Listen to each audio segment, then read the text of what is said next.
Hello students, welcome to my channel. I am Suman and I will teach you business studies of class 12. As we are having target to complete the syllabus of business studies of class 12 just in 35 days on my channel, watch one video daily and you don't need to touch the book. So let's start learning with complete understanding. Part 1 of chapter 3 is uploaded earlier on my channel. Link is given in description below. We are doing the syllabus of business studies of class 12 and this video is related to part 2 of chapter 3 and name of this chapter is business environment.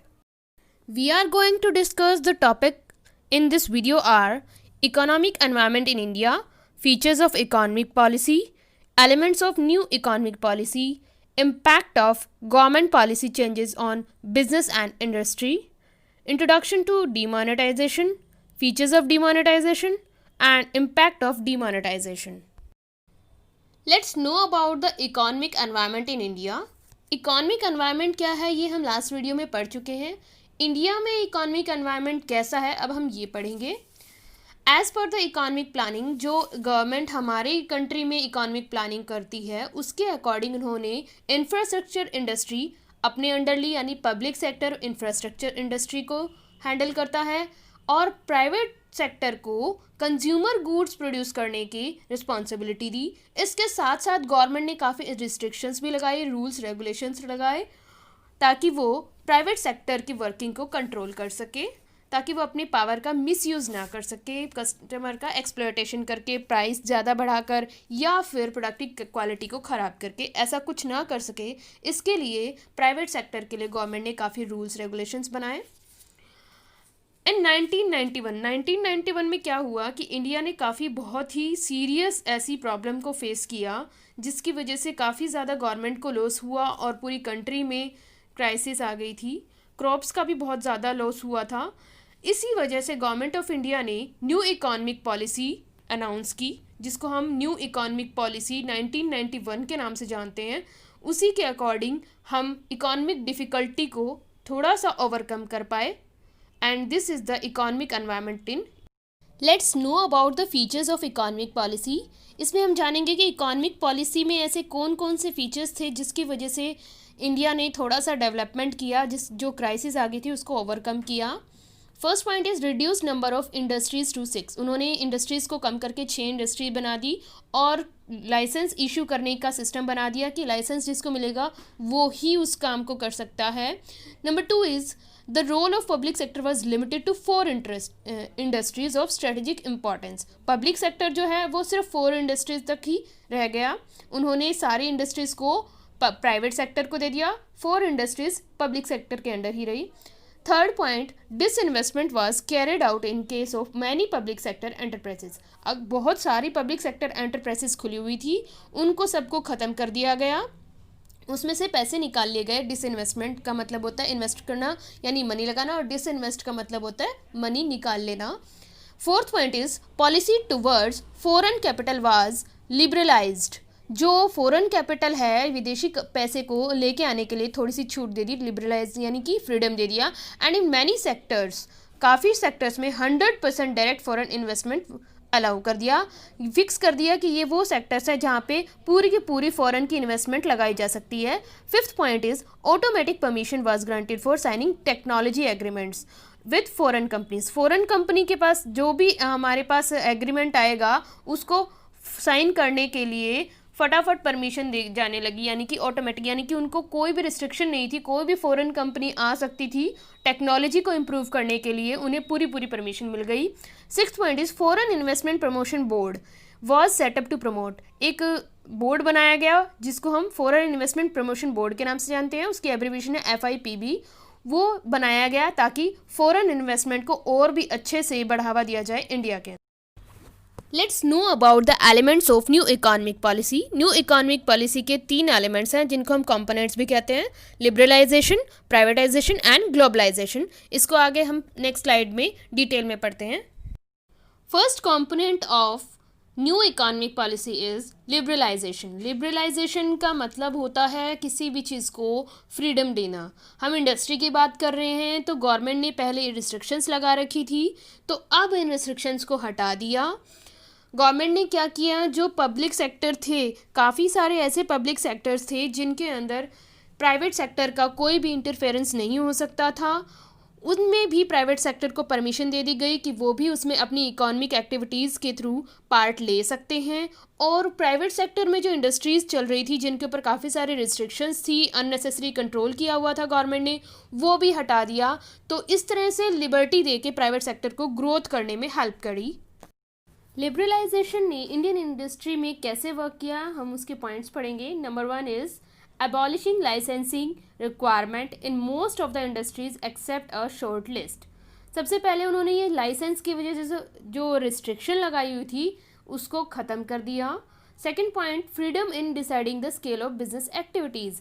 पहले उनको इस बात की भी restriction थी कि वो कितनी बिजनेस एक्टिविटीज़ कर सकते हैं, हर चीज़ के ऊपर रोक थी कि इसको एक्सपेंड नहीं कर सकते बिज़नेस को, आपको इतना ही रखना पड़ेगा। ये भी रिस्ट्रिक्शन ख़त्म करके उनको फ्रीडम दे दी गई। Next point is removal of restriction on the movement of goods and services.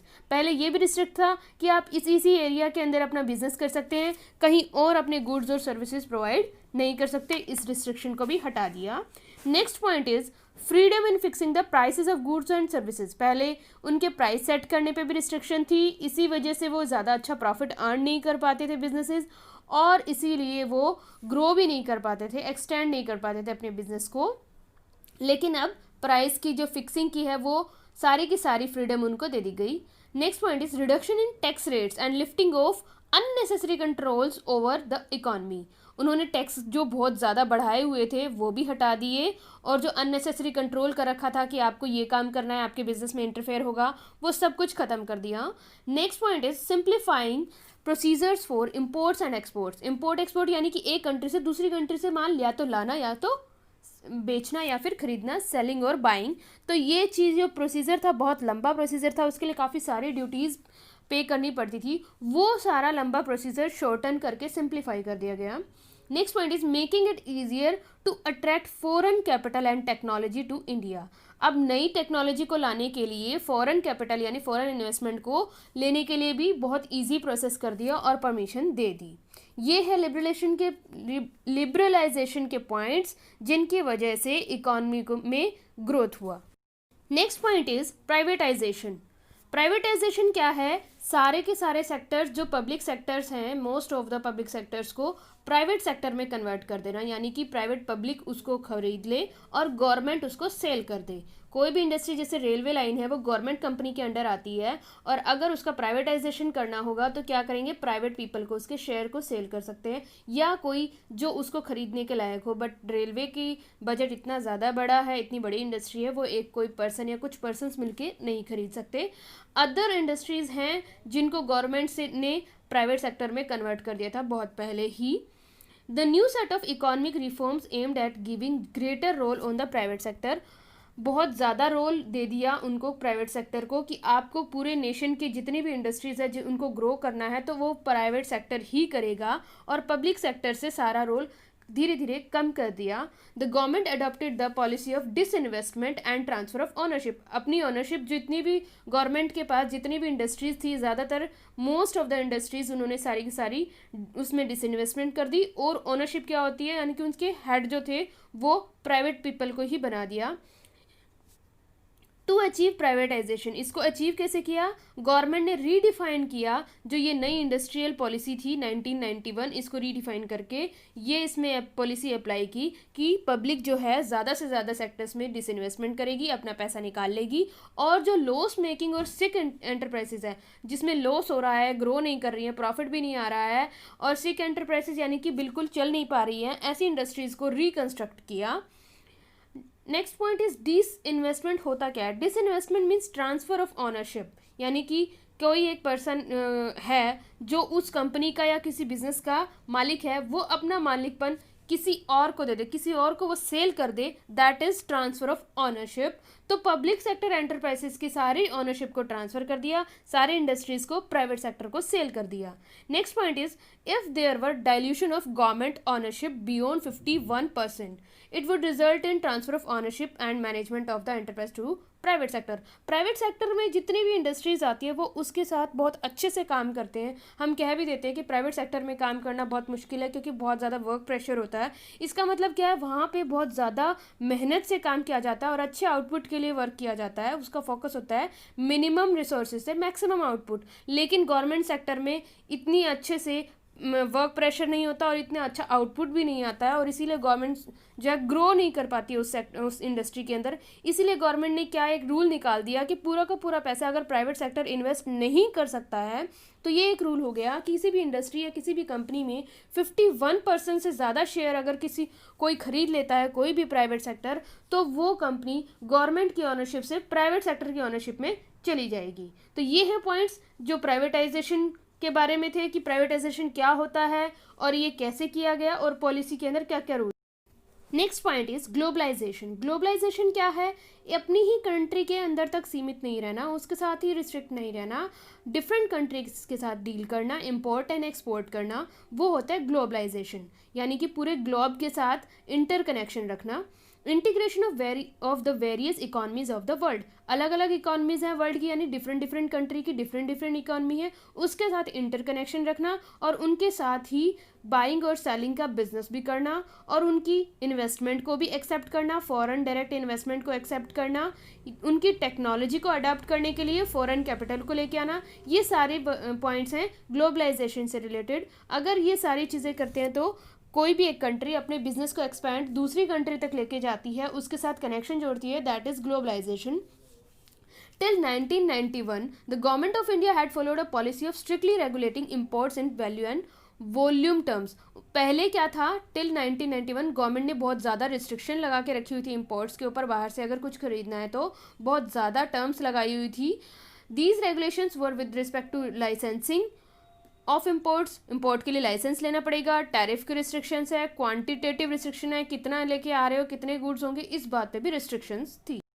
Coming to the next slide, एक ट्रू ग्लोबल इकोनॉमी किसको कहेंगे? A truly global economy implies a boundaryless world where there is, boundaryless world होना चाहिए, यानी कि हम एक boundary तक नहीं रिस्ट्रिक्ट होंगे कि इसी कंट्री में हमारा बिजनेस होगा, हर कंट्री में बिजनेस होना चाहिए। वो कैसे होना चाहिए? First point is free flow of goods and services across Nations, बिल्कुल फ्री फ्लो हो, यानी ये फ्री में गुड्स नहीं दे रहे हैं, फ्री में सर्विसेज नहीं दे रहे हैं, लेकिन ये कह रहे हैं कि रिस्ट्रिक्ट नहीं हो, आप कहीं भी अपना गुड्स और सर्विसेज सेल कर सकते हो। Second point is free flow of capital across Nations, यानी कहीं पे आप इन्वेस्ट करना चाहते हैं अपनी कंट्री से अलग दूसरी कंट्री में आपको बेनिफिट दिख रहा है तो आप इन्वेस्ट कर सकते हैं और बाहर की कंट्री के भी हमारी कंट्री में इन्वेस्ट कर सकते हैं, इसे कहते हैं free flow of capital across Nations. Third point is free flow of information and technology, free flow of information and technology, दूसरी कंट्री ने कोई टेक्नोलॉजिकल रिसर्च की है उसको आप यहाँ पे अपनी कंट्री में भी यूज़ कर सकते हैं। Next point is free movement of people across borders, जैसे पीपल को भी रिस्ट्रिक्ट नहीं किया गया कि आप दूसरी कंट्री में नहीं जा सकते, उनको भी अलाउड होना चाहिए कि वो कभी भी किसी भी कंट्री में आ जा सकते हैं। Next point is a common acceptable mechanism for the settlement of disputes, ये भी बनाया जाना चाहिए एक मैकेनिज्म जिसमें अगर कोई डिस्प्यूट्स हो तो उसको जल्दी से सेटल किया जा सके। Next point is a global governance perspective, ये गवर्नमेंट के रूल जैसे एक कंट्री के लिए बनते हैं बिल्कुल ऐसे ही ग्लोबली गवर्नेंस रूल्स भी बनने चाहिए हर बिजनेस के लिए। Let's come to the next topic, impact of government policy changes on business and industry. Government policy ने जो चेंजेस किए गए थे उसका क्या इम्पैक्ट पड़ा बिजनेस और इंडस्ट्री पे, उसके पॉइंट्स पढ़ेंगे। First point is increasing competition, competition increase हुआ। Next is more demanding customers, और ज़्यादा कस्टमर्स मिलने लगे। Next point is rapidly changing technological environment, technique भी बढ़ने लगी, अच्छी अच्छी टेक्निक्स आने लगी। Next point is necessity for change, change होने लगा तो उसको बिजनेस को भी अपनी क्वालिटीज़ में, अपने प्रोसीजर, अपने मेथड्स में चेंज करने की ज़रूरत महसूस हुई। Next point is need for developing human resources, human resources के अंदर भी डेवलपमेंट की ज़रूरत हुई, उनको अगर ट्रेनिंग देनी है या कोई चेंज लेके आना है उसकी नीड भी बिजनेस को समझ में आने लगी। Next point is market orientation and next point is loss of budgetary support to the public sector. Next slide में हम इसको डिटेल में पढ़ेंगे। Let's know about these points in detail. First point is increasing competition, changes in the rules of industrial licensing and entry of foreign firms, Indian market has increased market competition in India. अब बाहर की industries आने लगी, licence पे जो restriction थी वो खत्म हो गई और इसकी वजह से कंपटीशन काफ़ी अच्छा मार्केट में इंक्रीज हो गया। Next point is more demanding customers. Well informed customers are more demanding, यानी कि जिनको हम बहुत अच्छे से जानते हैं उनकी डिमांड्स भी बढ़ने लगी। Increased competition in the market gives customer wider choice of quality products. अब क्योंकि कंपटीशन बहुत ज़्यादा बढ़ गया था तो इसकी वजह से हर कंपनी को, हर बिजनेस को अच्छा प्रोडक्ट बनाना ही पड़ा ताकि वो कंपटीशन को ब्रेक कर सके। इसलिए कस्टमर का फ़ायदा हुआ कि उनको क्वालिटी प्रोडक्ट्स मिलने लगे और वो भी रिजनेबल प्राइस पे। Next point is rapidly changing technological environment. जो टेक्निक्स है वो बहुत ज़्यादा चेंज हो रही थी, जल्दी जल्दी ग्रो हो रही है साइंस में, तो अच्छी टेक्निक्स आती जा रही हैं। तो कंपनीज को भी, फर्म्स को भी नए तरीके अपनाने पड़े ताकि वो मार्केट में ग्रो भी कर सकें और सर्वाइव भी कर सकें। Fourth point is necessity for change. After 1991 के बाद मार्केट फोर्सेस में बहुत ज़्यादा चेंज आ गया और एंटरप्राइजेज ने मार्केट में टिके रहने के लिए मॉडिफाई किया अपने ऑपरेशंस को और उन्हें वो ऑपरेशंस को मॉडिफाई कंटिन्यूस टर्म्स पे करना पड़ा। Fifth point is need for developing human resources. अब हर फर्म को ये पता चलने लगा कि उन्हें काफ़ी एफिशिएंट एम्प्लॉयज़ चाहिए जिनकी काफ़ी अच्छी नॉलेज और स्किल्स हो और एक्सपीरियंस हो, या हम कह सकते हैं हायर कॉम्पिटेंसी हो। ऐसे एम्प्लॉयज़ उन्हें चाहिए और इन्हें इस पॉलिसी के बाद यही रियलाइज़ हुआ कि उन्हें बहुत अच्छे ह्यूमन रिसोर्सेज चाहिए। ह्यूमन रिसोर्सेज यहाँ पे एम्प्लॉयज़ और वर्कर से रिलेटेड है। Sixth point is market orientation. Earlier पहले क्या होता था, जो भी कंपनीज होती थी, जो भी बिजनेस होते थे वो बहुत थोड़े होते थे और कंपटीशन बहुत कम होता था, तो जैसे मर्जी चाहे वो अपनी क्वालिटी का गुड्स बना के मार्केट में उतार देते थे और मैक्सिमम प्रोडक्शन करते थे, क्वालिटी को मैटर नहीं करते थे। लेकिन इस पॉलिसी के आने के बाद कंपटीशन बढ़ गया और उन्हें कस्टमर के रिक्वायरमेंट के अकॉर्डिंग ही गुड्स और सर्विसेज देनी पड़ी। Next point is loss of budgetary support to the public sector. अब जो सेंट्रल गवर्नमेंट थी वो पब्लिक सेक्टर को हमेशा मनी सपोर्ट, फाइनेंशियल सपोर्ट करती रहती थी क्योंकि वो लॉस में भी जाती थी और प्रॉफिट भी अर्न नहीं करती थी। तो इसकी वजह से उन्हें पता चला, जब ये पॉलिसी आई, इस पॉलिसी के अकॉर्डिंग रूल्स को फॉलो किया, तो उन्हें पता चला कि पब्लिक सेक्टर को भी सर्वाइव करने के लिए बहुत ज़्यादा एफिशिएंसी दिखानी पड़ेगी, बहुत ज़्यादा रिसोर्सेज को अवेलेबल करना पड़ेगा प्रॉफिट्स के लिए। ये सारे इम्पैक्ट हुए गवर्नमेंट पॉलिसी अप्लाई करने के बाद। ये इम्पैक्ट हुआ जितने भी बिजनेस और इंडस्ट्रीज है इंडिया के अंदर। Let's start the topic demonetisation. What is demonetisation? ये गवर्नमेंट ऑफ इंडिया ने की थी अनाउंसमेंट नवंबर 2016 को इंडिया में कि वो 500 और 1000 के नोट्स को वापस करेंगे। अब वो उनको यूज़ नहीं कर सकते, उन्हें सारे के सारे नोट्स को बैंक में डिपॉजिट कराना पड़ेगा नई करेंसी में कन्वर्ट कराने के लिए। This lead to 86% of the money in circulation invalid. इससे ये पता चला कि 86% जो नोट्स थे जो बैंक में वापस किए गए वो इनवैलिड थे, जो खराब थे। The people of India had to deposit the invalid currency. उनको इनवैलिड करेंसी भी बैंक में जमा करनी थी और उनको रिस्ट्रिक्शन थी कि वो कैश वापस नहीं निकाल सकते और ये भी रिस्ट्रिक्शन थी कि वो कन्वर्ट भी नहीं कर सकते अपनी डोमेस्टिक मनी को। And the main aim was to curb corruption. जो करप्शन हो रही थी उसको रोकने के लिए ये सब कुछ किया गया था और इलीगल एक्टिविटीज़ को रोकने के लिए डीमोनेटाइजेशन किया गया था। Let's know about the features of demonetization. Demonetization is viewed as a tax administration measure. ये टैक्स को कैलकुलेट करने में भी काम आता है। अगर डीमोनेटाइजेशन की जाती है तो जिनके पास भी जितना कैश है वो डीमोनेटाइजेशन के टाइम पे जितना कैश लेके आते हैं तो उनसे पता चल जाता है कि उनकी कितनी इनकम है और उसके अकॉर्डिंग ही उनके नोट्स को डिपॉजिट किया जाता है और उन्हें नए नोट्स दिए जाते हैं। और अगर किसी के पास ब्लैक मनी है और वो अनकाउंटेड है, वो तो नहीं दिखा सकते कहीं पे कि जिनके पास ब्लैक मनी है, और अगर वो नोट्स को चेंज करवाना चाहते हैं तो उनको टैक्स पेनल्टी भी इम्पोज की जाती है। Next point is demonetisation is also interpreted as a shift on the part of the government indicating that tax evasion will no longer be tolerated और एक्सेप्टेड। ये रियलाइज कराने के लिए कि आपकी मर्जी नहीं चलेगी, जैसे मर्जी आप अपने कैश को रख सकते हैं, सैलरी को गवर्नमेंट से हाइड कर देते हैं, तो आप इस बार टैक्स को अवॉइड नहीं कर सकते, इस चोरी को भी पकड़ा जा सकता है। You can be caught by demonetisation अगर आपने इनकम को हाइड किया हुआ है या नोट्स को छुपाए हुए या टैक्स पे नहीं करते हैं। Next point is Demonetization also led to tax administration channelizing savings into the formal financial system. Demonetization से ये भी होता है कि वो लोग जो भी टैक्स होते हैं, टैक्स की जो सेविंग्स होंगी, क्योंकि मैक्सिमम टैक्स पे किया जाएगा, अगर डिमोनेटाइजेशन होती है तो रियल इनकम का पता चलता है और उससे टैक्स की सेविंग्स होती है फॉर्मल तरीके से. Next point is another feature of demonetization is to create a less or cash light economy, that is channeling more saving through the formal financial system. Saving तो पहले भी करते हैं लोग, लेकिन इनकम हाइड करके अब फॉर्मल फाइनेंशियल सिस्टम में सेविंग्स करेंगे और टैक्स को भी पे करेंगे, जिसमें टैक्स में इम्प्रूवमेंट होगी. Let's know about the impact of demonetisation. इसका क्या इफेक्ट पड़ता है? First point is money and interest rate. Interest rate पे क्या इम्पैक्ट होता है? फर्स्ट पॉइंट है इसका decline in cash transaction. Cash transaction बंद हो जाती है क्योंकि नोट ही बंद हो जाते हैं. बैंक डिपॉजिट बढ़ जाती है क्योंकि उन्हें सारे के सारे नोट्स बैंक में डिपॉजिट करने के लिए कहा जाता है. Third point is increase in financial savings. वो फाइनेंशियल सेविंग्स भी बढ़ जाती हैं. सेकेंड पॉइंट, प्राइवेट वेल्थ पे इसका क्या इम्पैक्ट होता है? डिक्लाइन. प्राइवेट वेल्थ जो है, पब्लिक की जो वेल्थ है वो डिक्लाइन होनी शुरू हो जाती है since some high demonetised notes were not return. जो काफ़ी जो अगर नोट्स जो हैं वो रिटर्न नहीं किए जाते हैं और रियल एस्टेट के प्राइस जो हैं वो गिरने शुरू हो जाते हैं. Third point is public sector wealth. Public sector wealth पे इसका कोई इफेक्ट नहीं पड़ता है. Fourth point is digitisation. Digitisation यानी कि डिजिटल ट्रांजैक्शन करने में ज़्यादा उनको अच्छा लगता है अमंग्स न्यू यूज़र. जो रुपे और AEPS जैसे ट्रांजैक्शन बढ़ जाती है क्योंकि नोट्स बंद हो जाते हैं. Fifth point is real estate. Real estate के प्राइस डिक्लाइन हो जाते हैं, हमने ऊपर भी पढ़ा है. Next point is tax collection.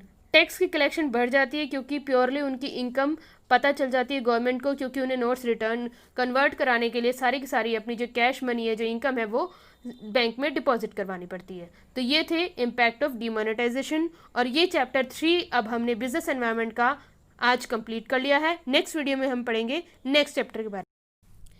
Thank you for watching this video. Stay connected to get more videos. Please subscribe my channel, like, comment and share my videos. Thank you.